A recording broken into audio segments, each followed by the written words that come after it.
Pebrero 2023 sang nasapuan ang hinuptanan nga si Skittles nga dugoon sa tunga sandalan sa Barangay Alihis. May igo inisang bala sa lawas.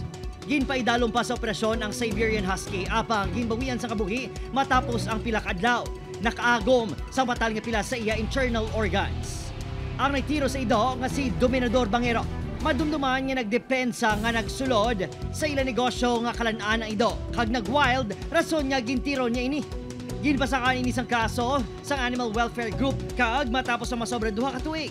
Nagpagwa ang korte sa desisyon kung sa din ginpamatmatan niya guilty beyond reasonable doubt si Bangero sa kaso nga paglapas ng Section 6 sa Republic Act No. 8485 ukon ang Animal Welfare Act of 1998. Nagkapangimabaw nga ang happiness nga finally kalawigon nakuha na namon ang justice for Skittles. This is the first case na nakafile kaso sa tao natapos gid hasta sa nakahatag sentence ang court. Animal cruelty, hindi lang yan lahog-lahog and nagkaka-priso gid. Nakasaad man sa desisyon sa korte nga ginasentensyan si Bangero sa pagkapreso sang 1 ka tuig kag 9 ka bulan kag 1 ka adlaw tubtob 2 ka tuig.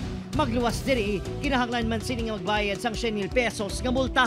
Ginpadulungan sa news team si Bangero apang wala ini nagatubang base kuno sa advice sang iya abogado. Ang pamilya Libon nga amo ni Skittles nagpaiway nga magpa-interview bangod may importante nga ginasikaso sa ospital. Opo Kiril Gasilio, Adrian Pretos, 1 Western Visayas.